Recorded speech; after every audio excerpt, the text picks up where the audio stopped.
Hello friends, welcome back to once upon a taste and logs. ఈరోజు మన recipe సగ్గుబియ్యం బెల్లం పాయసం.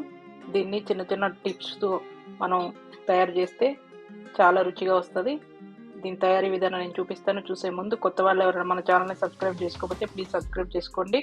ఒకసారి వీడియో స్కిప్ చేయకుండా చూడండి. దీనికి కావాల్సిన ఇంగ్రీడియంట్స్: బెల్లం, మిల్క్, సగ్గుబియ్యం, కొబ్బరి, ఎలాచి. ఇప్పుడు మనం ప్రాసెస్ చూసేద్దాం. ఒక కడాయి తీసుకొని స్టవ్ మీద పెట్టి ఒక కప్పు సగ్గు బియ్యానికి 5 కప్స్ వాటర్ యాడ్ చేసుకోవాలి.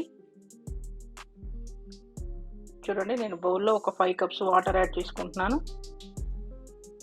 మూత పెట్టి వాటర్ని బాగా మరగనివ్వాలి. ఓకే, ఇప్పుడు చూడండి వాటర్ బాగా మరిగినాయి కదా. ఇందులో మనం ముందుగా కడిగి పెట్టుకున్న సగ్గు బియ్యాన్ని యాడ్ చేసుకోవాలి. ఒకసారి సగ్గు బియ్యాన్ని వాష్ చేసుకొని ఇలా యాడ్ చేసుకోవాలి. ఒక్కసారి కలిపేసుకుందాం. ఇలా కలుపుకొని ఒక 5 మినిట్స్ ఉడికించుకోవాలి సగ్గు బియ్యాన్ని.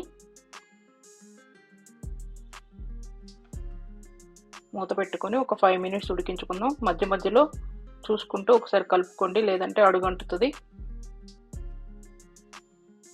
ఇలా కలుపుకుంటూ ఒక 5 మినిట్స్ ఉడికించుకుంటే సగ్గు బియ్యం మెత్తగా ఉడికిపోతాయి.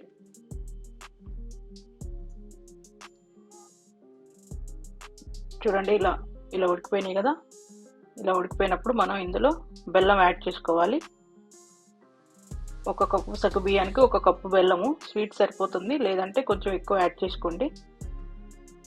మొత్తం బెల్లం కరిగే అంతవరకు ఉడికించుకోవాలి. ఒక 2 మినిట్స్ పడుతుంది బెల్లం కరగటానికి. చూడండి, బెల్లం కరిగిపోయింది. ఇందులో ఎలాచి పౌడర్ యాడ్ చేసుకొని ఒకసారి కలుపుకుందాం.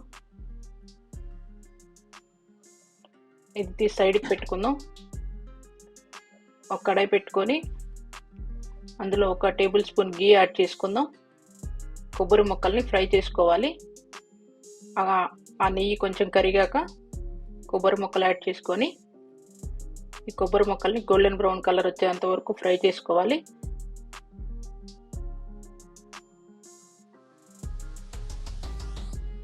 చూడండి, ఇలా కొంచెం రెడ్గా కాలుతాయి. ఇలా కాలేంత వరకు ఫ్రై చేసుకొని స్టవ్ ఆఫ్ చేసుకొని వాటిని కూడా సైడ్కి పెట్టుకుందాం. ఇప్పుడు ఇందులో మిల్క్ యాడ్ చేసుకున్నాం. ఒక కప్పుకి 3 కప్స్, ఒక కప్పు సగ్గు బియ్యానికి 3 కప్స్ మిల్క్ పడతాయి. అవి కూడా కాచి చల్లార్చిన పాలు యాడ్ చేసుకోవాలి. అలా యాడ్ చేస్తే పాలు ఇరగకుండా ఉంటాయి.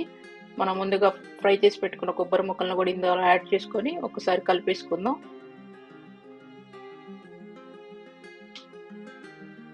చూడండి, సగ్గుబియ్యం బెల్లం పాయసం ఈజీగా తయారైపోయింది. ఇలా కనుక తయారు చేసి పెడితే ఇంటిలో 10 కమ్మగా తింటారు. చాలా టేస్టీగా ఉంటుంది. ఇది మన ఒంటిలో వేడిని తగ్గిస్తుంది. వేడి చేసినప్పుడు ఇలా తయారు చేసుకొని తింటే వేడి ఈజీగా తగ్గిపోతుంది.